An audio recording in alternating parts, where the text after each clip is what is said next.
We are live and not a cow anymore. Look at that. We're not a cow anymore. There was a big cow on screen as I once again try to navigate the world of technical difficulties when Brad dies. So, oh, he's not dead, but you know. Well, let me just confirm that you're actually streaming. Hold on. You don't trust me, Brandon? I mean, yeah, here it goes. All right, now we're good. It was delayed. So thank you guys. Welcome to our stream tonight. We have had a little bit of a fun time getting to this point. Thank you, Lyle, for coming to save the day as the hero that you normally are. I am Stephen Crawley, I can't play guard at team events to save my life. Joining me today, go ahead, guys, as you see fit. I'm Brian Horton, the TO of the Salt City GT. I'm Lyle Dixon, the cleanest man in 40K who took a shower just to do this stream. Lyle, I'm super proud of you setting that positive body hygiene example. And I'm Brandon Valley, member of Still Frosted Gaming, and one of the biggest procrastinators in this squad. So we were planning on talking about Motor City Mayhem and the Kansas City Teams event, but unfortunately Brad isn't feeling too well today, so we had to move on without him. And I just wanted to say thank you to Lyle for stepping on up and getting our stream launched one way or another. So as our little thumbnail shows, we're instead going to talk about all the cool stuff that was released this past weekend at the Kansas City Warhammer event.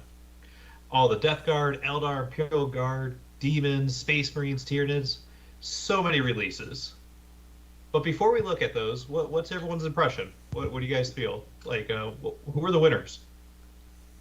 I hear some pointy ears are very, very, very, very happy after this weekend. Eldar players I heard jumping up and down for joy, and I heard Death Guard players muttering underneath their voices. I didn't watch anything, so I'm going to be looking at the vast majority of this for the first time. Yeah, fresh eyes. The only thing I know about is the not Night Spinner, the D weapon platform. That's the only one I saw. The support weapon platform. All right.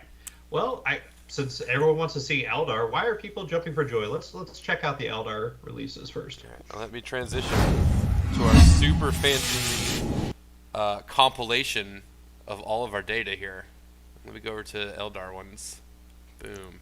Super awesome compilation of data. So do you guys want me just to go in order, or? Yeah, just go in order. All right. So we got Osserman to start with. So you guys tell me if there's something in particular we should be talking about here, because like I said, I'm looking at most of these for the first time. Our viewers probably know more about them than I do. So. I mean, I was looking at him over the weekend. I thought he's pretty cool because he gives benefits to the unit that he joins. He's going to be joining those Dire Avengers. He allows them to Overwatch for free, which is pretty cool. And if this is the baseline for all the other Phoenix Lords, that means Jane Czar, Morgan Raw, Karandras, they're going to be outstanding as well, I think. He's a pretty good example of a baseline Phoenix Lord. I also think for the purposes of the way that you want to see the game play out, and we'll see when we talk about other things later about why this is also spectacular. I think that the Phoenix Lords being attached to their unit is very thematic and very awesome in and of itself. We do see here the dreaded 3-up invulnerable save. I was going to ask when I saw this.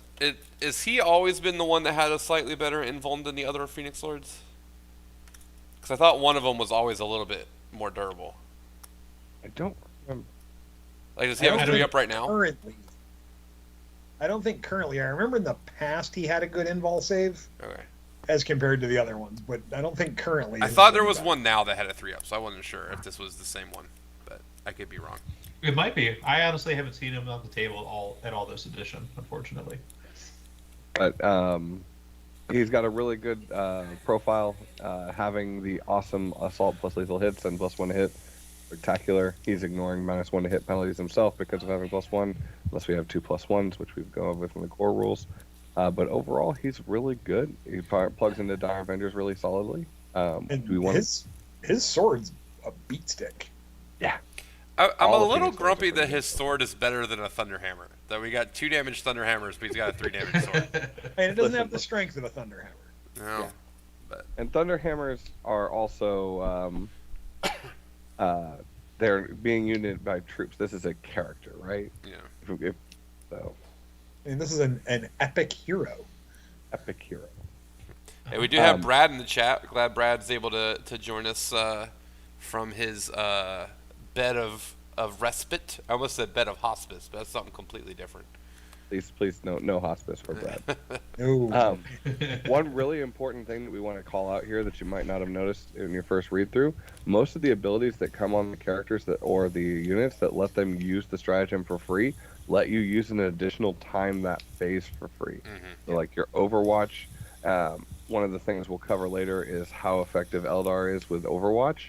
Having access to Overwatch twice in the same phase is going to be really awesome for. I find that interesting from a thematic standpoint, because that would imply, unless there's other things I haven't seen yet, that they have to be standing where they can see things move out in the open, which is not the typical Eldar strategy. Well, right, but so I'll touch on it now, and we'll touch on it a little bit more. If I was to have a really, really fast unit with flamers, and I knew that I wanted you to not be able to mess with me, I would go directly at 12 inches, or whatever my range of my shot is, behind your piece of terrain, to the point where you have to go there to shoot me or to charge me, and then I would overwatch you so that I would get to shoot you twice. And the fun is you can with that you can base yourself into a position to where, let's say they have to poke their sentinels' heads around the corner or whatever is coming up. You can just, when they poke over, you spend that 1 CP, Overwatch at the end of their movement phase, and then whatever's left goes to charge, you Overwatch again.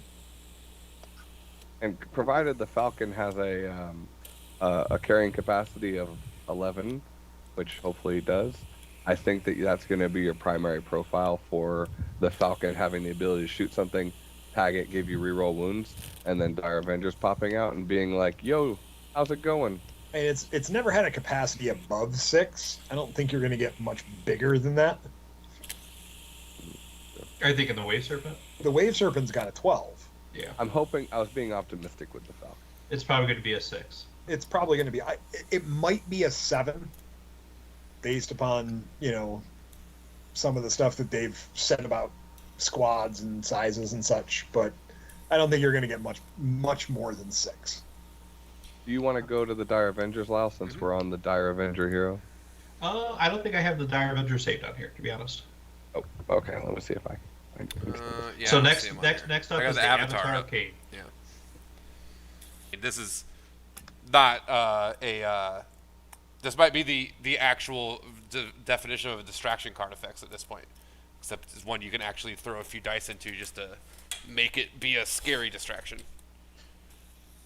I mean, with sustained hits, like being able to force that with a Strand of Fate roll of a 6, or turning one of the dice to a 6 using the Farseer and just getting an extra D3 shots with a crazy Strength 6T profile at AP -4. Like that's a big one, and he's no slouch in close combat either. Like he's going to be wrecking most things in close combat. Still got half damage. That's still great. Anna has a question in the chat about, do we think the Overwatch being bespoke for 1 turn will be overruled by Exarch ability? And I do think so, because traditionally data sheets, usually their uniqueness is overriding a core rule in some way, right? Like fly is a rule that overrides normal terrain movement and stuff like that. I do think that Overwatch two times a turn is going to stick. Another good example of this, which we'll go into later, is Von Ryan's Sleepers having the ability to heroically intervene twice, which is now basically charging out of the pit. So If I this think just that this said is any stratagem for 0 CP, I would think maybe the limitation could exist, but the fact that it specifically calls out Overwatch makes me think that it's still going to be a thing they want you to do twice. yeah, which is super exciting. Yeah. I think they're trying to build in more cross-play, right? Like they're trying to make you engage your opponent in both phases of play instead of just walking away for 45 minutes. So being able to Overwatch in the movement phase, being able to Overwatch in the assault phase, just gives you more ways to engage with your opponent and keeps the game more fresh and interesting. So I'm ready for it. I don't think they're going to overrule it. Since we got a whole lot of entries, we're going to have to go through them real quick. So let's go through Eldrad. And Eldrad's now an auto-include. Just because he has Doom and 3 extra Fate dice? Yeah. He does come with a decent tax with the Guardians. The Guardians are a little bit of a weaker data sheet, but the Guardians also help with Shrines of Fate. So I think you'll see that combo there. The price here is going to be super important though because of the fact that it's a tax that's coming on the unit. But I just having Doom. So Yeah, Doom is so good. like Even when Brad and I were chatting up Eldar, he was concerned that we wouldn't be seeing psychic powers, and maybe there was a way for you to pick and choose a psychic power. But after seeing how these Eldar data sheets and how specific characters get access to specific powers, and how prevalent Doom has been in Eldar builds, like I just feel like you're gonna see this guy all the time. All right, next we got Farseer Skyrunners and Warlock Skyrunners. And speaking of unique psychic powers, he has Guide. I love this guy. He's another auto-include. I do think you're going to see him very, very often. Yeah, I think you're going to see both a lot. Mm-hmm. And again, we're seeing a lot of invulnerable saves across the Eldar range, which is super good. Not everything. We'll go into more things a lot, but I do like the changes there. Alright, Fire Prisms. I know this is a very polarizing unit in Eldar. People either love it or they hate it. And fantastic. And it re-rolls all its to hits and all its to wounds. And it's a good gun for this edition. That's way more interesting than the original showcase that we talked about Eldar on, where they just showed the gun. Now that it has rerolls, yeah, that makes it considerable. And speed 14 and being able to shoot through your buddies, I think, especially if we see more of a GAW style terrain, and also the way that you shoot with vehicles now, and then of course when we get into stratagems and stuff like that, I do think that you're going to see. Well, I'm going to rock Fire Prisms. I don't know if Brad will ever touch a Fire Prism if he can avoid it. I don't think he owns a single Fire Prism, so he might be out of luck. Rangers, next entry. What do you think about Rangers, Brian? I like Rangers. I think they had their reaction to if you get within 9, they can move. Allows you to play some objective shenanigans a little bit. It's one of the things I like. I do like their invol to ranged weapons. All comes down to point cost for me, but they look pretty solid. Also, I hear you really like to have range 36 hitting on 3s with a lot of access to things, but I just hit characters directly with an AP1 2 damage weapon. Sounds pretty good. They in my opinion, they look fantastic. I am a little bummed that they don't get more an additional +1 to save. Right now they get stealth and +1 to their save if they're cover. So at most they'd be up a 4-up armor saving train. But they also they're have reasonable. I mean, did they have an invuln to save right now?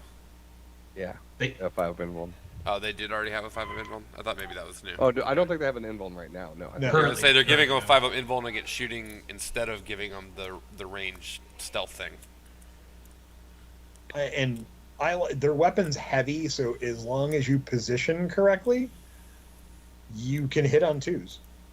Also, it can't be ignored that 5-up invuln plus the ability if somebody gets within 9 to move is really good at being able to mitigate charges. Do you want to roll? All the nightmares of Cerberus Raiders coming screaming back. Yes. Except for free. Yeah, because it doesn't say that you have to move away from them. They could come close and you could just jam up and get in their way. Yeah, you could roll a hard 6, get 3 inches away, and say, "Now you can't touch my objective." That's a shame. And it's a normal move, right? Yeah. Mm-hmm. So therefore, you can have them behind something, bait them in for a charge when they get within 9. Go, no, I'm going to put the Rangers in front, charge them. Because with normal move, you can move through your own troops. Yeah. So that's another shenanigan type thing. Like always, Eldar shenanigans. I like it. All right, Storm Guardians. I mean, they exist. All right, cool. Moving on. I don't know anything about these data sheets, guys. You tell me. So here's the big bad boogeyman. This one I know about. This one got people all in a tizzy this weekend. Oh, this is the second most busted data sheet in this entire reveal. So what makes it busted? Was the first one Storm Guardians? Man, no. We'll get to the first one. I promise. So break it down for me, Steven. What makes it broke? What makes it busted? So, if you look at it, you're like, okay, cool. Let's go without any other mechanics, just baseline, right? We're thinking about a vehicle meta. We're gonna give something with a range 24, right? With a generic thing, D3 shots, hitting on threes, wounding basically everything in the game on threes, AP 4 and D6 plus 2 damage. Okay, that's fantastic by itself, right? That's a good center control piece. You can barrage the middle, depending on cost. Usually they're a little bit more expensive, but you see those used now, right? Then they have devastating wounds and heavy with indirect fire, right? And blast. So blast is kind of cool if you need to shoot into some things where there's enough bottles, but we'll focus on the other ones right now. Heavy means, hey, I'm already behind the terrain piece that I already want to be behind. So indirect fire, schmindirect fire, right? They get the benefits of cover, so my AP4 goes down to AP3. I'm super saddened by this feeling, right? But then we go to devastating wounds. So a 6 to wound is going to do flat mortals for that damage. You know what units really don't like? Flat mortals of big damage. I think that Votan was a problem with having a lot of flat damage. But it's difficult to get 6s. Oh, wait, we're talking about Eldar, who get to roll a ton of dice at the beginning of the game, and then they have a really good character that could possibly give them +1 to wound, who, by the way, also gives free more 6s. And if you toss another Farseer in your list, then you get you can turn one of those 1s that you rolled into a 6, right? Yeah, this is going to be one of those things that's going to skew. The 24-inch range helps. It's not like you're going to be able to take out every tank on the table. But like if the missions were kind of spoiled this weekend that we saw, some of those involve standing in the middle. And standing in the middle when this unit exists is scary. This is one of the scariest things I've seen. I think, what did they figure out? The average is 8 mortal wounds minimum that you're going to be dealing with this. Yeah, without even using a straight auto 6. Yeah, so it's like that's going to be really rough for a lot of armies off the gate. How are you guys getting 8 mortal wounds? So D3 shots each, right? Yep. 3 of them shooting D3, with. I think the most people are assuming Guide and Doom with them. With rerolls, you should get an average of 2 6s on your wounds. I was just doing the base math, and I'm like, I didn't realize you guys were putting psychic powers on them and making it 3-squad unit. I don't need to do any math. I can just say Strands of Fate, and since Strands of Fate currently isn't capped, since we've seen the base rule, unless it comes out differently, I can just give myself 18 mortal. Okay. Well, and then they also have the artillery barrage as well, which means anything that's not monster or vehicle is -1 to hit. Yep. Which, by the way, it's just a fantastic rule in and of itself before you get into the pro. So yeah, I think you'll see at least. I mean, even if they're expensive like they are now, I still think you'll see at least 1 to 2 squads in almost every single list. Do we know? Can they be taken as squads of 3? I'm going off of the assumption of what's available currently. If they're in squads of 1, there's going to be a lot of unhappy Eldar players. But this was just made you take those vibro cannons instead. You got this. Yeah. So the vibro cannons got nothing other than they're heavy. That's what they got. They're heavy. They got range. They shoot 48. Vibro cannons used to be amazing. I don't know what happened to vibro cannons. But Shadow Weavers are pretty reasonable, especially if they're cheap and they're pointed to move. Devastating wounds is a hell of a drug, man. Yep. I feel like this datasheet would actually be super fine if you just took devastating wounds off the D cannon. Yeah, you take devastating wounds off the D cannon. I am perfectly fine with that datasheet. Yeah, I still think that it's overtuned. I mean, just the D cannon itself.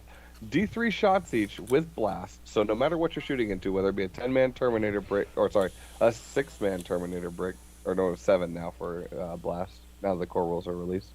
So if you've got 3 of them, that's 3d3 shots, so you're going to average around 5.5 to 6 shots, with good accuracy hitting on 3s on indirect, and then wounding on 2s for most things until you get to vehicles.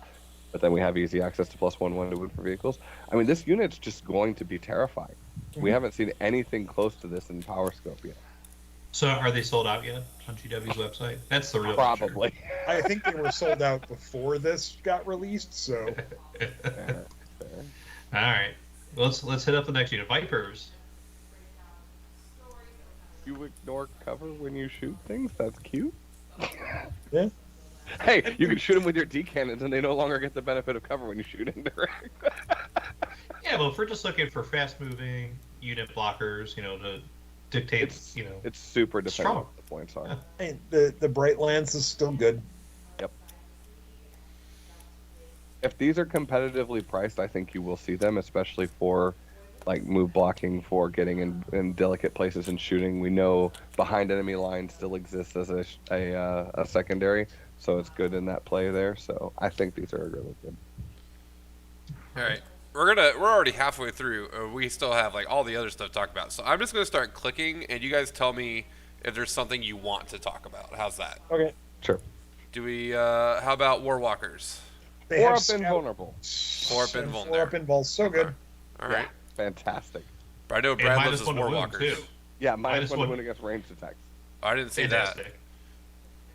Yeah, Brad's gonna love these. He already loved playing Warwalkers now, and this is way better. I mean, I own 9 Warwalkers right now. Let's do it. Just bust out your old wasps and use them as warwalkers because they're far superior model. All right, Skyrunners. Looks like they also have that Solid, 4-up good invuln that unit. all these characters are getting, which is nice. Yep. The having reveal is also really good there. So Yeah. Okay. All right. I heard Steven talk about warp spiders earlier. They I will- are crazy good. I'll give the full schema right now. Right when I was talking about Overwatch, hey, moving 24 inches because your Exarch still has 2 wounds, so even if you flub that roll, you're still getting it, and getting 10d6 shots with devastating wounds, and then having access to like +1 to wounds and stuff like that, going to be really good. And it's a shame that you get to do it twice because if you position yourself properly, when they move to try to interact with you, you then activate their trap card and they do it again. So it'd be 11d6 because Exarchs typically have 2 Oh. death spinners. Sure, 11d6. Let's make it worse. Yeah, I hear you like mortal wounds, so go ahead and enjoy your thing. And this is before Strands of Fate, but you're averaging like what? An average of like 7 to 8 mortal wounds in addition to all the saves. In a land where you can't go below a 3-up on cover, so 3-ups, go burr. I mean, what if you could put these guys in a Falcon and get out and be able to get full rerolls wound? They have jetpacks traditionally, and like you guys said, Falcons usually only have 6 slots, so I don't think you're going to see too many of them in Falcons. Is this the data sheet you said was the most busted one? So far, out of everything spoiled, I think that this is probably, I mean, unless they're like 60 points apiece, which Eldar stuff is not going to be that high. I just think of any unit that you've seen so far from the other factions. What does this not mulch? You know, it's really good for dealing with the opponent's D cannons. Warp spiders. These will probably be 18 points a model. Calling it right now. Yeah. I mean, just historically. All right, speaking. so I'm making ATC plans while we go. So we start with 30 of these and 9 of Yep, the there D you cannons. Okay. All right, Wind Riders. I think Wind Riders are pretty good. Wind Riders are fantastic as well. Getting Right. full rerolls to hit on units on an objective. That's pretty solid. Mhm. Let's see. Wraith Now, Guard. I saw Wraith Guard. Wraith Guard looked fantastic. I think all Wraith armies are going to be incredibly thematic and super fun to play. And hey, look, that devastating wounds thing is there again. But they Seems get like to that's shoot- but they a get to trait shoot the Eldar again. have. Yeah. But yeah, even with the war construct ability where you can actually just then when somebody engages you, and then you go, and then I started blasting is really fantastic too. Yeah. And then I think started shooting them, and then I started shooting them again. Danny DeVito warps Wraith Guard Who do you want to talk about next? going Well, order. why don't we save Space Marines and Tyranids for another day, and let's just talk about the screenshots. So that would leave us with Death Guard, Demons, or Imperial Guard. Let's do Imperial Guard. I know how. Let's talk about Death Guard because I know how much Crawley loves Death Guard. Sure, Crawley let's is go a Death Guard fanboy. I am. All right. So these guys. This is interesting on a Plague Surgeon. They were not able to bring back Terminators before, so that's new. I don't think Plague Surgeons can attach to Terminator squads. They can right? attach to Plague Marines. Yeah, so you only get to bring back your Plague Marines. So don't that's worry, stupid. that hasn't been fixed. It said Bodyguard, so I assumed that just meant the Death Shroud Bodyguards. Yeah, Bodyguard now means the unit. So the wording in the core rules is the Bodyguard unit is the unit that the leader is attached to. That's stupid. All right. Thank you for helping me. Blade Haulers. Anything good here? Yeah, +1 to wound against Tank vehicles. Hunters. Okay. Yeah, Yeah. That's strong. Yeah. A multi-melta with +1 to wound, that's no joke. Yeah, you're winning any vehicle in the game on force. Yeah. Yep. Typhus. Sorry, I'm zooming in too much. He's got his old little plague hive thing back. Does mortals. I mean, he's a good, solid mortal wound bomb. He's a 2-up save. He's got a 4-up invuln. He attaches to all the things that you'd like him to see them to attach to. And in melee, you get -1 to hit. I mean, nice. So on turn 4, when you get there, you'll be -1 to hit with 1 Terminator left. Turn 4. All right, Death Guard Demon Prince. Anything interesting here? They revealed the one with wings today, and its ability was a little bit different for what it gave in a buff and an aura, which was really cool because they have different abilities depending. But I mean, anti-infantry with ignores cover is pretty cute, and having your Hellforged weapons have devastating wounds is just fantastic. Yeah. All right, Plague Marines. Have we already seen these guys from the earlier stream? I feel like these are old. Yeah, they're Plague Marines. Yeah. All right. Mortarion. Steven, tell me why this is going to be a Mortarion meta. I mean, if you can start with the speed stat, he actually can move, so that's a positive. Lantern's actually really cool, right? And Rotwind becoming a shooting attack for him is actually really good, so it gives him a lot more of a range presence. Host of Plagues is also fantastic, where you get to choose one of those abilities. Very rarely are you going to choose more than 2 of those. But getting cover basically within 6 inches of him is really good. I guess you can do reroll 1s, but I think you're going to want to have the extended contagion range majority of the time once you get in close to help out the rest of the army. Steve, we had a question in chat. Do warp spiders mulch custodes? So, no. If you roll more 6s. 2-up saves and 4-up against mortals are pretty fantastic into that. And I think that Custodes, I'm hoping and praying that the Telemon is actually going to be good. The problem that you're going to run into against Eldar with Custodes is Eldar's just going to be like, cool, these warp spiders are going to shoot you and then stand in front of you, and it'd be a shame if you were stuck, right? We haven't seen the bikes. Bikes could be fantastic, but usually the rule of thumb is if it's super good in one edition, it's not going to be super good in the next, though Custodes bikes did break that this time. But I don't know. With the way that I think Custodes are going to want to play, I think Custodes are a little vulnerable to Eldar at the moment. All right. Anything else on Mortarion here, or are we ready to keep going? Keep going. All right. Actually, now that we're at the halfway point, I know we have some people watching us. Make sure you like and subscribe the Death or Glory channel and like the stream that we're doing right now. Shout out to Brad, because Brad's still not doing too hot. So make sure you give him some well wishes and share this with your buddies. Because I think as all these entries get released, Brad and I, and maybe Steven and Lyle, and maybe even Brian, who knows, whomever is available, will be chatting about these army releases on a daily basis. I'm really excited to talk about Space Marines and Tyranids probably tomorrow. So make sure you are subscribed for up-to-the-minute updates. All right. Go ahead, Lyle. So we got Lord of Virulence here, and as far as I can tell, he's just supposed to sit right next to 3 Plague Burst Crawlers.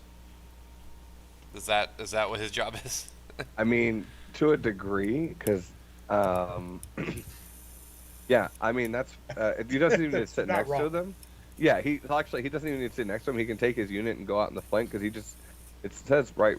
Oh, is there anything he can see? He doesn't have to be next to the thing. Yeah. Okay. Right. Yeah. What you actually want to do with him is, since remember, anti and devastating wounds are in the wound roll, so you slap him onto your Blight Lord Terminators, and they're in your deep strike unit, and then he comes down and rains down mortal wound hell on things.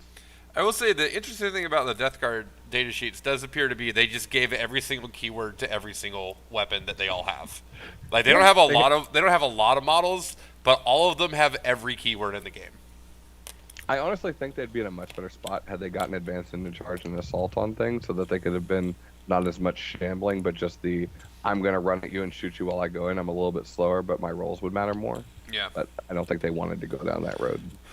Okay, so the Foul Blight spawn here. Let me ask this, because I know the rules came out this weekend, and I have not had time to read them. Did we learn who picks the first fight on the charge? Defender does. Okay, so fights first to bequeath to a unit would be pretty strong then. Yes. Okay. Because it means that if you get charged, you will fight first. Yeah. And then it will go into alternating while you have units within range of the foul by squad. All right. So they basically just kept what the foul stench vat actually does now. So. It's a little bit weaker, but not incredibly weaker. It's So he still can only super attach strong. the plague breeds too, though. So Yeah, it but really plague depends on marines the points can of plague slap breeds. in combat pretty hard. If you Yeah. if you give them all the right weapons, they slap pretty hard. Also, a really good thing with the Plague Marine data sheet that we might not have gone over, or we did, is all the weapons are standardized now as being, what was the wording? Heavy plague weapon, bubonic weapons, and plague knives. So you don't have to necessarily worry about WYSIWYG so much as big ones are big and little ones are little. Well, and I also like about the Foul Blight Spawn is you can stick 2 characters with those Plague Marines. Yeah. And with they revealed the Rhino somewhere had a troop transport of 12 on somebody's data sheets I saw somewhere. You can throw these guys still into a Rhino. He also has a really good gun for using out of that firing deck, by the way. Yeah, that plague sprayer is no joke. I mean, it's good currently, so I'm not surprised they kept it being good. I think that's almost his exact profile right now. We can go to the Plague Burst Crawler next, because the next thing is not really that fancy. Plague Burst Crawler. Plague Burst Crawlers, I think, are going to be really good. They have a really good the T10. I think they should have been like T11 or T12 because they've traditionally been the hulking thing.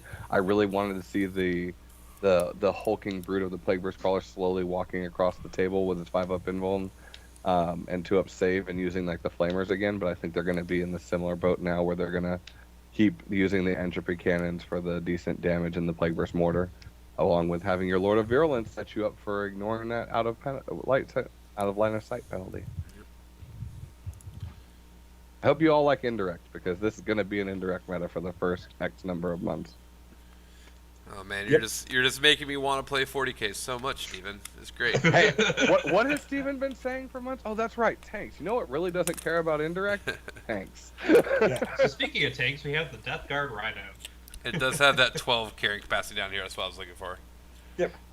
I do want to point out that it has self-repair back, which I missed. So I'm glad that it just can revive a wound, just because. It's such a good fluffy rule for them, too. Great roll. And it looks like they give 2 copy weapons, so that's pretty strong too. Just lots of random mortals and stuff. Yep. All right. I think we've already seen the Blightlord Terminator one there. Yep. All right. All the Alrighty. mortals. So All the we mortals. got Demons and Guard. What do you guys want? You guard. Guard. Do you need to get some things off your chest after this weekend? I never pretended to be a good guard player. Where are you starting with the Death Strike? Yep. Or Death Strike. I really wish they would just give this thing a cool weapon. Let it shoot indirect each turn.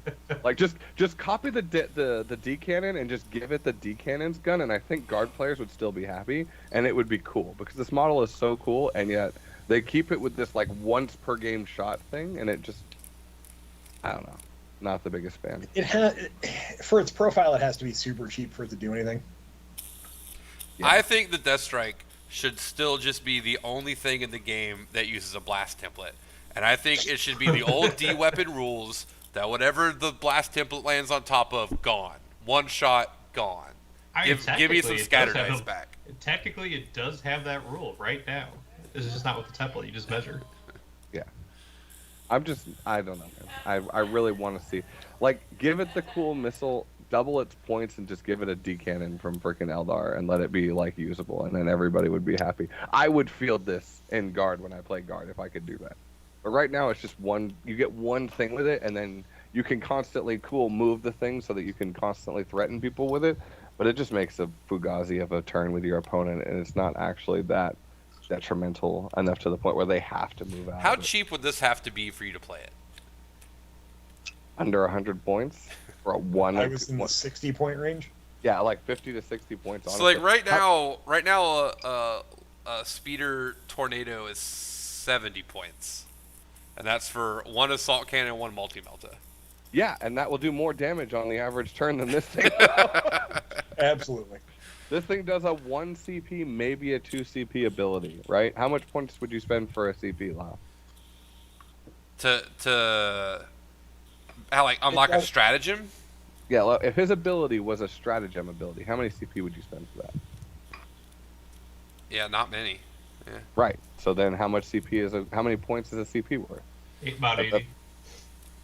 So I would pay 50 or 60 to have one of these. I might even have two of them at that point, so I could do this cheeky ability and move them around to interact with my opponent. But as with a one-shot ability, usually this thing's like what 150 now or something like that. No. Yeah. But is it even really doing that much damage? I mean, No. yeah, sure, it's strength 16, AP 4, but it's 2d6 shots, 1 damage. Yep. Like, this isn't killing a squad of space marines. No. No, we're moving on from this. Yeah, we've spent way too much time on this. It's bad. That's the long and short of it. All right. I heard a very angry bird this weekend, complaining about the Lehman Russ battle tank data sheet. This bird was quite salty, and He is a very salty fellow. it was a very salty tweet. But really there don't are some think it's guard that players bad. who are really unhappy with this data sheet. What is the feedback that they're giving that it's bad? Well, the first feedback is just wrong because he was upset that last cannons wounded it on 3, but they do that already, so I don't know why he's upset about that. Right. I think he's really upset about the battle cannon specifically. I think he thinks the battle cannon is functionally unplayable at AP1. I mean, the battle cannon's functionally unplayable in 9th edition at AP2. Like, this is not a new thing. Fun fact, the plasma is still what you'll probably be using on this. And yours is probably, if you're playing guard competitively right now and you're using Russes, it's probably already a plasma. So thank GW for being very kind and not making you change your WYSIWYG this edition. Did they just get rid of most of the tank turrets? Like, is it just battle cannon plasma now? I Is mean, that there's it? got to be some other variants because the kit currently comes with all the turrets. Yeah, there's like 9 Right. different guns, right? But what the thing is that there's different sprues, right? So what they're probably going to do is break it out between, there's going to be the Lehman Russ battle tank, the Lehman Russ Vanquisher variant, and then the other one, right? Do you think they're just going to make the index card match what's on the box so that people Right. know which card to get out? Okay. Yeah. Lyle, it's like just predators right now. There's a predator annihilator, predator destructor, predator ball. You know, it's still a predator. It just has slightly different guns. It's still gonna a be good a Lehman vehicle Russ if it's priced executioner. correctly. Now, granted, the plasma cannon only being B3 shots kind of sucks. I will agree. But, I mean, you're not going to take an AP1 weapon in a tank meta where tanks can get cover. Like, full stop. Like, I don't want people to roll 3s, so no. All right. All right, let's so go to moving on to the Turok. Taroks. I like the Taroks. It's fine. I 3 think it's a damage good- autocannons. So wait, this has a 2-shot battle cannon on it. AP1 3 damage, just the same Yeah, I as mean, the battle cannon. And honestly, if this is actually the new profile for autocannons, it's strength 9, AP1, damage 3. I think that's actually a really good spot for autocannons to be Yeah. in. Rest in peace, my loyal Fire Raptor. You were missed before you were good again. But yeah, like it's not a bad spot to be. Strength 9 is a little bit low considering tanks as much as they are, but yeah, it's a good It transport. That's the same strength as a multi-melta. It carries 12 Astra Militarum infantry models. I like Yes. Multi-meltas now are classified as heavy infantry killers and not vehicle killers. And that makes me very sad. Welcome to 10th edition. Sorry, we're still in 9th edition, so I don't. No, but I think if you're playing like a mech guard list, I think this is a fantastic choice. It just gives you a lot more equipment options. And then, can we get to my favorite reveal in the guard? The Let's Wyvern. do it. So you got the Wyvern up. Is the Wyvern your favorite? So why is this your favorite, Brian? I just think it is absolutely fantastic. I like everything that goes in with the blast, ignores cover, heavy, indirect fire, twin links. So it's got all the stuff I like. Yes, it's only strength 5, no AP, and 1 damage, but it does so well. It hits on 3s, right? Because it's heavy. You're not moving wyverns around very often.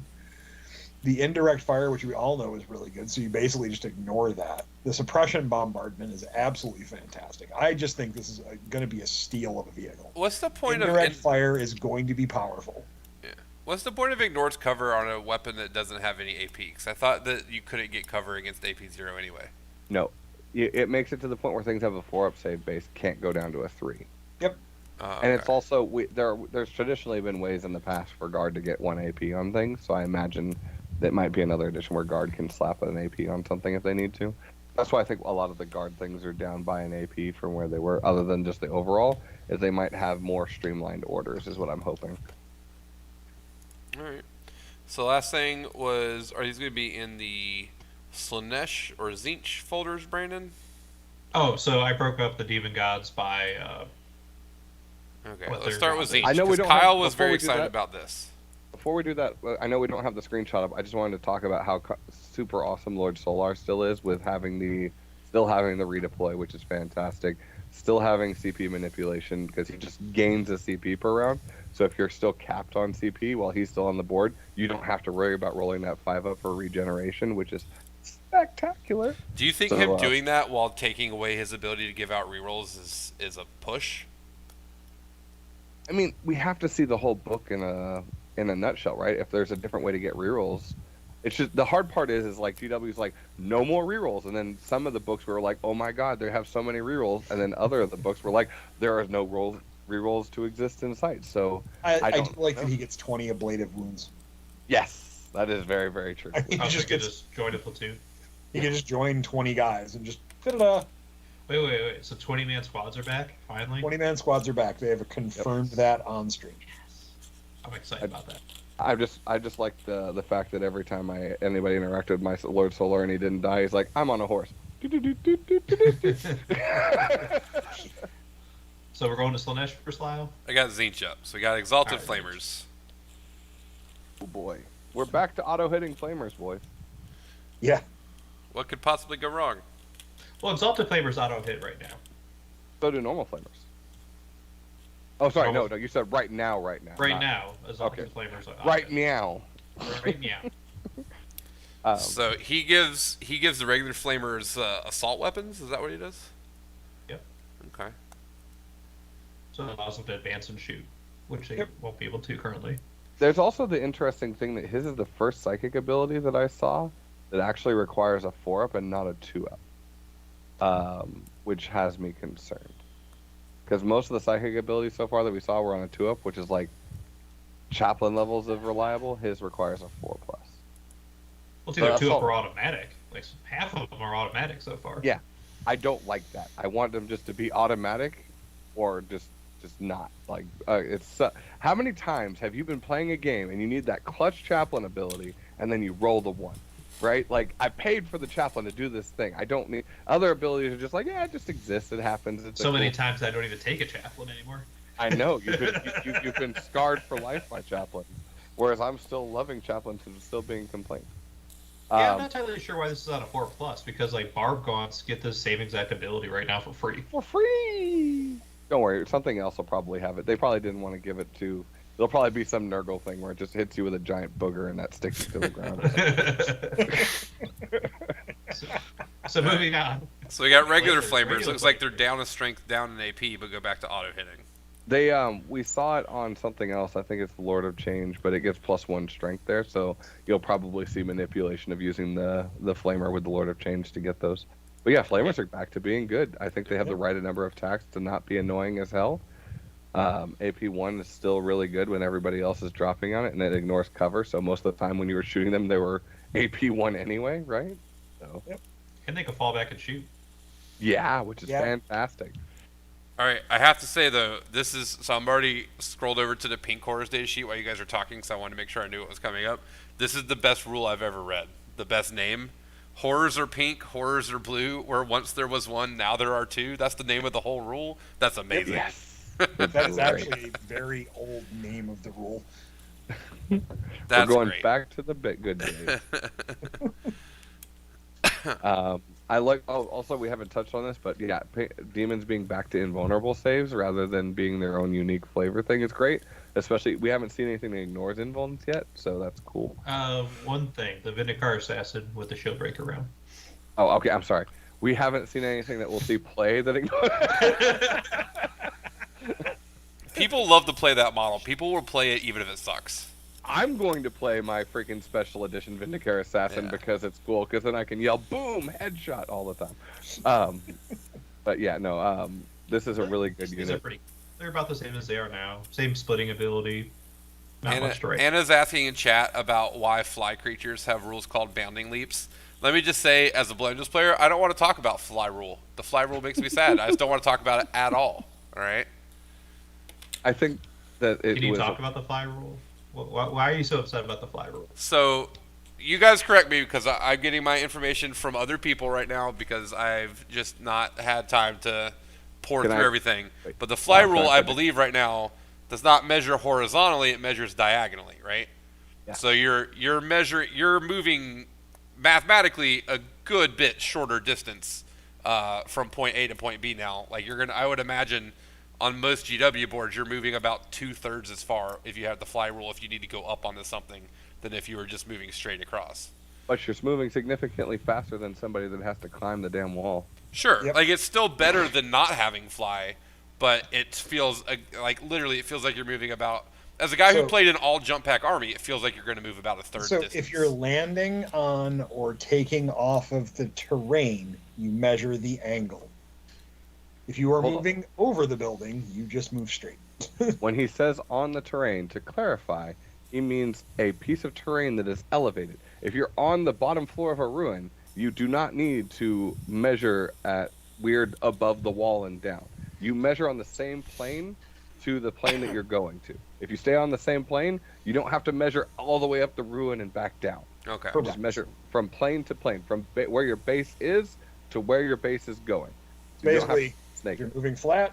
You're moving at an angle. Yep.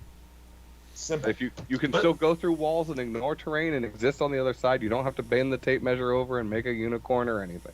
But to Lyle's point, isn't that abusable for interpretation?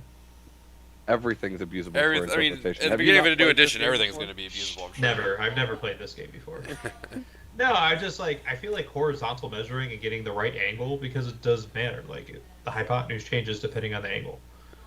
Here's the thing: if you're measuring from the base like you're supposed to, measure up to the base. It's hard to do. It's not that hard to do. Here's Steven's tactical corner for the day. Okay, very easy solution. I know I'm a widget whore and people make fun of me for it, but all you got to do, it's the simplest of things: have proxy bases. Put the proxy base either where your model is now or where it's going, and measure from the back of your base to the back of your base. Boom, done, and you're good, and you're in, right? Yep. The more big pain in the ass is that you have to make sure that your whole entire base fits where you're going. That's going to be the nightmare, because now you can't land on... Oh, we should have done a 10th edition core rules. We'll have to do one later this week where we talk about the fun changes from the 10th edition core rules. That sounds like a good Thursday conversation. Or during this week. Steven, you have a little bit of availability during the week. We can talk. Yeah, let's do it. We'll have a whole day where we'll talk about the wonderfulness of Holy Gate. If you don't know what Holy Gate is yet, I have no idea what you're talking about yet. I have not read the core rules, even though. Do you want to ruin the last 9 minutes of this podcast starting that conversation? No, let's talk about that. We have demons to finish up, sir. We have demons. Lord of Change. I know Kyle was very interested in the merits of taking a Lord of Change versus taking Kairos Fate Weaver. That he actually thought the Lord of Change was just going to be straight up better based on the abilities it came with. He really loved the Master of Magicka ability, going with the Bolt of Change. He thought that was very, very powerful, and I kind of defer to Kyle when it comes to demonic things, as I don't really pay attention to the army as much as he does. But he really was feeling the Lord of Change a lot. I'm bummed lethal hits kind of sucks for Zinch stuff, but I think... Oh, I was right. It does not say a Zinch unit gets it. So... For what? Yeah. What lethal are you talking hits. About? So lethal hits is whenever you roll a 6 to hit, it's a crit. The Master of Magic specifically applies to that model. Yeah, it's to Lord of Change. Can't go to anybody else. Yeah. Oh, I was reading that as an aura. No. That'd be crazy. I will say, Kyle, he put the he put all his chips down on the table with his model. He said that you are a coward if you don't just always do the hazardous overcharge D3. He's like, I asked him, I was like, what if you're shooting at sisters? He's like, no, you always go hazardous with this model. You always roll everything all the time. Here. Let's do it.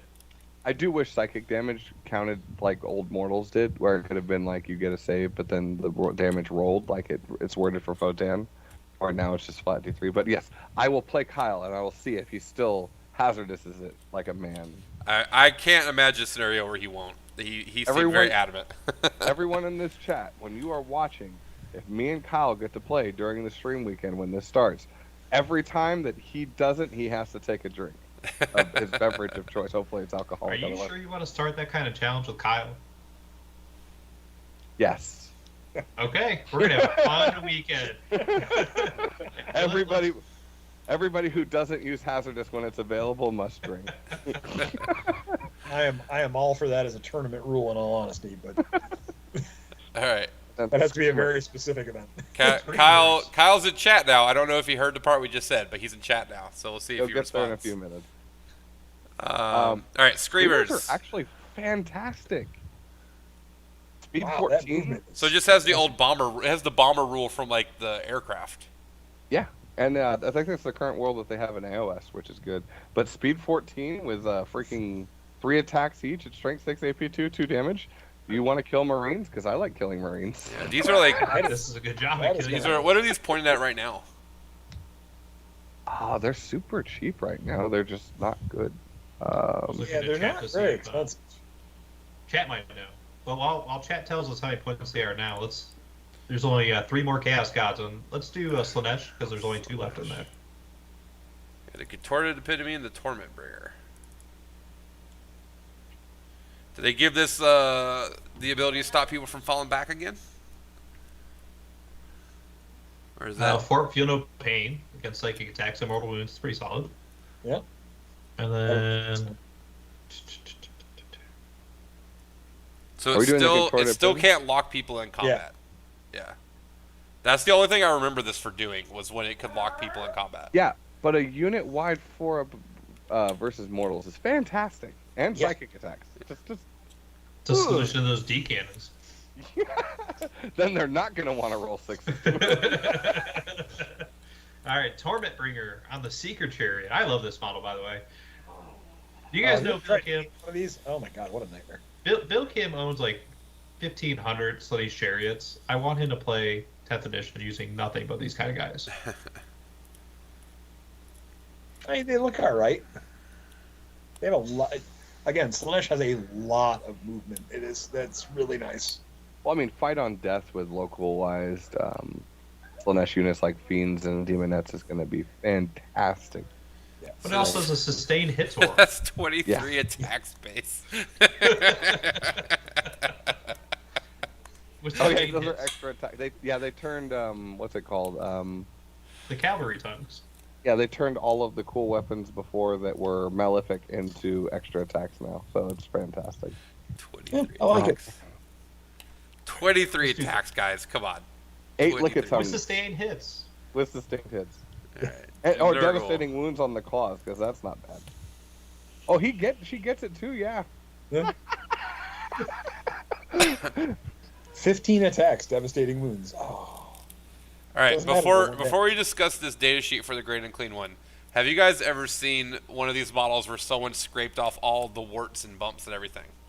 And made it the Great Clean one, where it's just a big fat baby. I don't think have I seen want to see that. I saw that that in Motor City Mayhem. Yeah. That sounds disgusting. You should. It looks way more disgusting than the actual Great and Clean one. The worst part is the person that first did it painted it like a perfect flesh color. Yeah, And it as, looks so a creepy. larger gentleman, he got a lot of the aesthetics of it correctly. And it was quite disturbing. Yeah, it looks so creepy. All right, Great and Clean one. What does it do? Nurgle's Rod is fantastic for just pick something at the end of movement phase and say, no, you lose a point of toughness.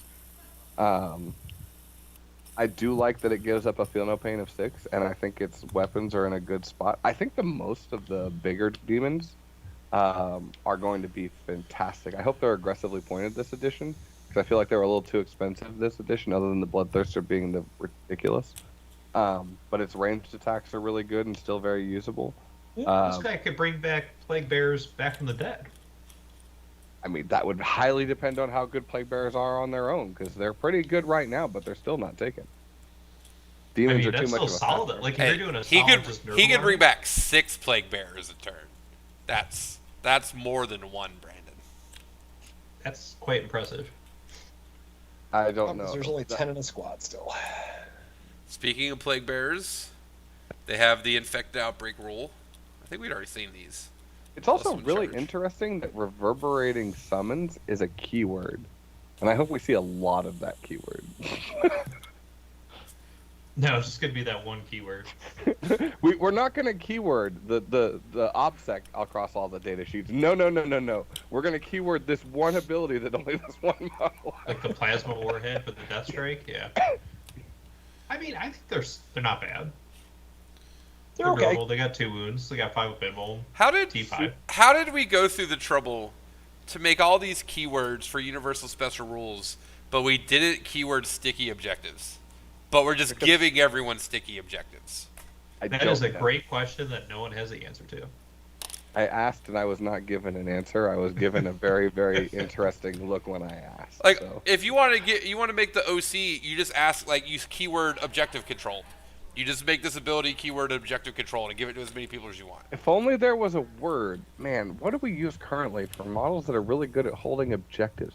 Maybe models that secure objectives or something. That's what I meant. like that. Subjective secured. I'm sorry. That's what I meant. Yeah. What is that? What is that rule called, though, Steven? I don't know. You know, I'm going to call myself a genius. I would call it objective secured. Yeah. Yeah. Proud of you. I would even call it OBSEC for short. Let's talk about the Scrivener. Let's talk about guys. the second greatest Nurgle model of all time, the Spoil Pox Scrivener. Just to let you know, you're on the list. It's just carrying around a list. It's fantastic. I want to imagine that's Papa Nurgle's Christmas list. Yeah. I do think that he does a lot of good things. Him having Yeah. the disgusting sneezes is a choice for a weapon name. But yeah, And it's a Overall pistol, good. so it's kind of nice. I don't think you'll see a lot of play with it because it's going to be It's obviously attached it's to a leader. plague bearers. Yep. That's Do they have Can the rule plague where they can bears have two still only attachments? be units of 10? Yes. Yeah. If you could make If a they unit could of go for 20 bigger plague squads. bears, I would like some of these abilities. Yeah. And then let's get to Slappity so that we can also do our call outs at the end. we have corn too. How come we don't have a data sheet for the snail? The I- snail because is they- where it's at. I want to see the snail because if he kept his ability to turn off like everything that exists on an objective or on a piece of terrain again, that is so annoying on GW terrain. The snail is the greatest Nurgle model of all time, and I want to be able to play it. But, I mean, this guy also. This is why I was hoping that you could attach 2 things to Plague Bearers, because I think he's just a better choice for them. Rerolling advance rolls and +1 movement with 5 inches is really good. Mhm. And making things just take battle shock tests. So, Lyle, we have 2 corn entries that we could call today. We can say we completed a rapid fire discussion of every single sheet in record time. Except for Space Marines and Tyranids. We're ignoring Well, that. that's going to be for the Leviathan box day, so it's fine. That's The Bloodthirster actually looks pretty solid. There were rumors going around. I'm not going to substantiate them or go in that these guys were fairly cheap in the new edition. If they're fairly cheap, oh my god. Yeah, So- I mean, 12-inch move, toughness 11, 18 wounds, yeah, objective control of 5. He doesn't degrade. Yeah, until he plus gets one to to- 6 wounds. No, because he has +1 to hit. He I don't know. degrade, bro. I know they don't He doesn't know what the word degrade means. He only He's so knows that there's angry. blood for the blood god. It's just so good. Also, the Relentless Carnage at the end of the fight phase, you just select a unit and for each model, roll 8d6 and just be like, hey, 4 of them are mortal wounds. Yeah, So that's instead of just doing that's the the same DC rule they had in Sigmar. They just literally ported it over. Yep. Yeah. So instead of doing D3 like you do now, it's like, hey, I'm going to roll 8. It would be a shame if you were just to take Korn's number and mortal wounds right now. I just like that his deathly demise is D6. Yeah. Also, Because he's I'd like to lashing out sense- in anger. another thing that's really important here that we need to think about. The new charge rules are really good on big bases. Yeah. Like initial de-drifting you can do very easily with that 3 inches that you can't do anywhere else, and be like, I'm going to attack this unit, and then I can just fight that unit, leave this unit alone, and then do my mortals here after I clean that unit up. So yeah, like big bases are going to be where it's at for combat.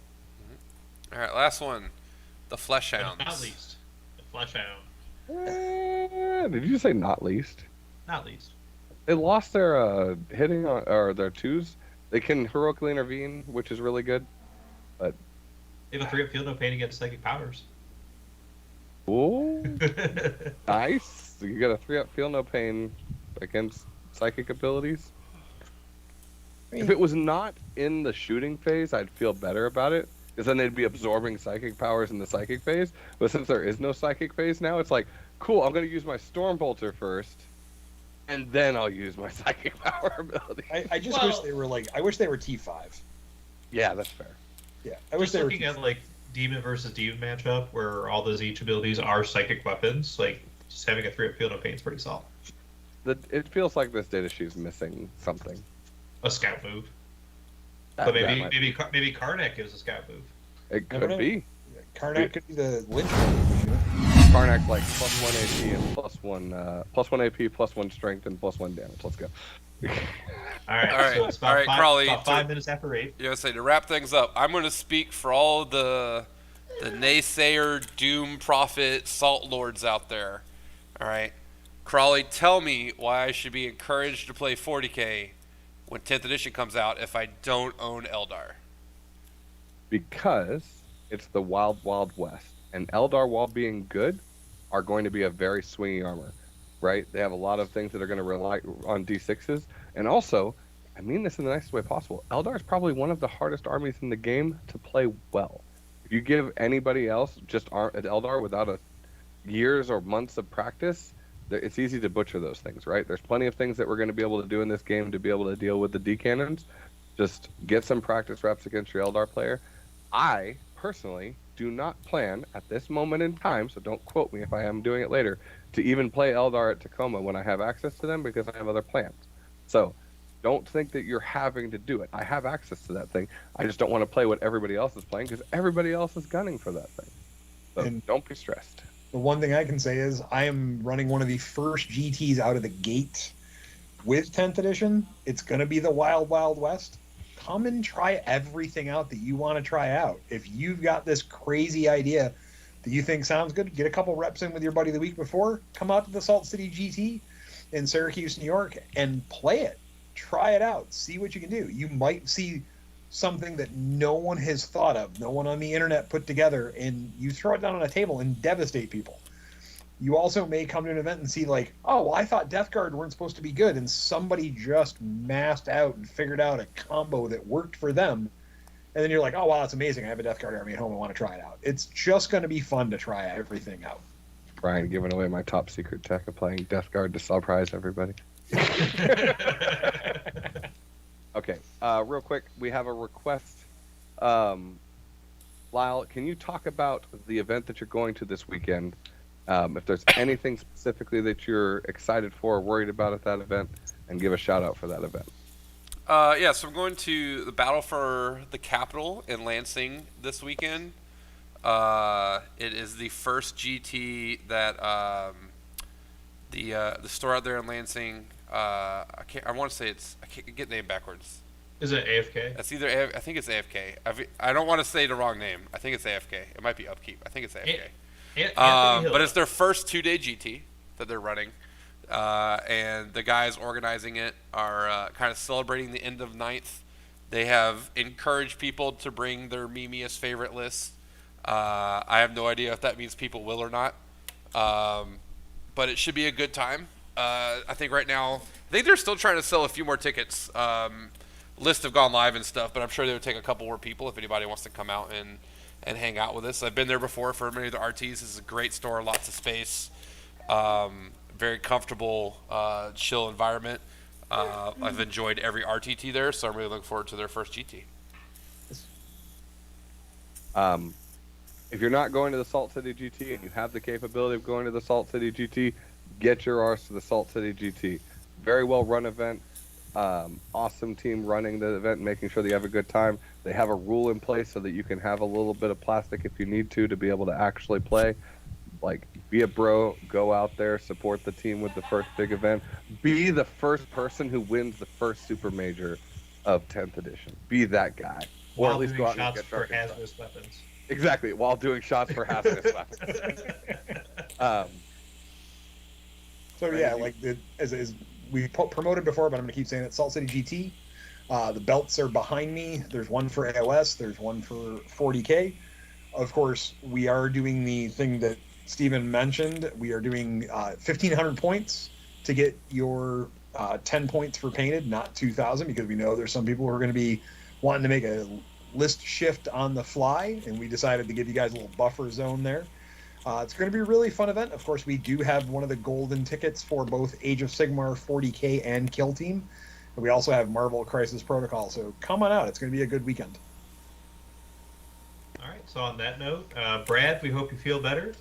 I imagine Mr. Chester and I and Steven and maybe even Lyle and Brian will be on multiple times this week talking about all the new stuff that's being released. The core rules for Warhammer 10th Edition have been released. They're available on the GW website under downloads.